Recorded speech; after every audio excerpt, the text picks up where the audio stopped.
Nag-iingat at pinag-aaralan pa raw mabuti ng prosekusyon kung dapat bang iharap bilang hostile witness sa impeachment trial ang dating hepe ng security detail ni Vice President Sara Duterte na si Colonel Raymond Lachica.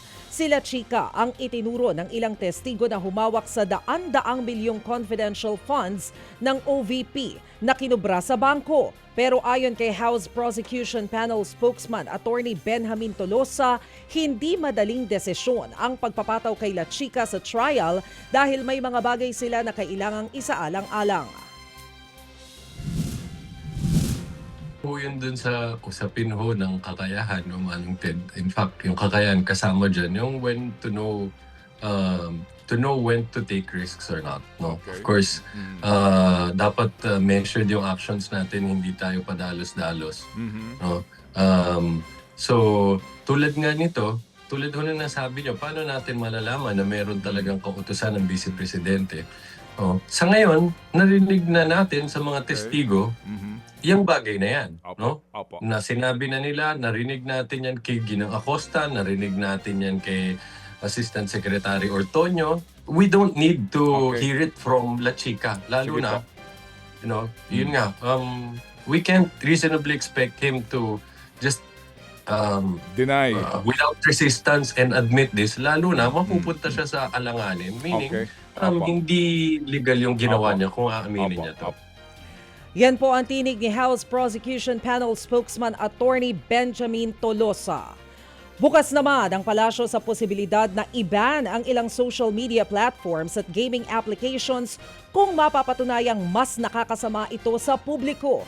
Ayon kay Palace Press Officer Claire Castro, ang nagiging problema ay ang mabagal na pagtugon umano ng Facebook na mag-take down ng fake news o mga content na hindi dapat kumakalat online. Nais daw ng DICT at Cybercrime Investigation and Coordinating Center na magkaroon ng opisina ang naturang platform sa bansa para mas mabilis ang koordinasyon. Ang problema po kasi, may mga social platforms na madali pong makausap kasi pag alam po nila na mapanira, fake news, pag nasabihan na po yung itong social media platforms na to, ay ang bilis mag-take down. Ang nagiging problema po kasi yung Facebook, ang bagal nilang tumugon. Kasi nangyayari pag magrereklamo, hindi agad kikilos, kumalat na po yung fake news o yung mga hindi dapat nakikita sa social media kasi dadalhin pa sa Singapore, tapos dadalhin pa sa US. Yan po ang tinig ni Palace Press Officer Claire Castro. Samantala, patuloy pa raw na binubusisi ng Department of Justice ang mga dokumento kaugnay sa hiling ng Amerika na ipa-extradite si Pastor Apollo Kibuloy. Ayon kay Palace Press Officer Claire Castro, minamadali na ng DOJ ang pag-review sa extradition request. Nilinaw din niya na maaaring magkaroon din ng say o impluensya si Pangulong Bongbong Marcos ukol sa desisyon sa extradition ni Kibuloy kung naaayon ito sa batas, kasunduan at rekomendasyon ng DOJ. Hindi ko masasabing walang say, hindi ko rin masasabi na may say, kasi ang Pangulo naman po ay titignan din po kung ano yung inaral ng DOJ.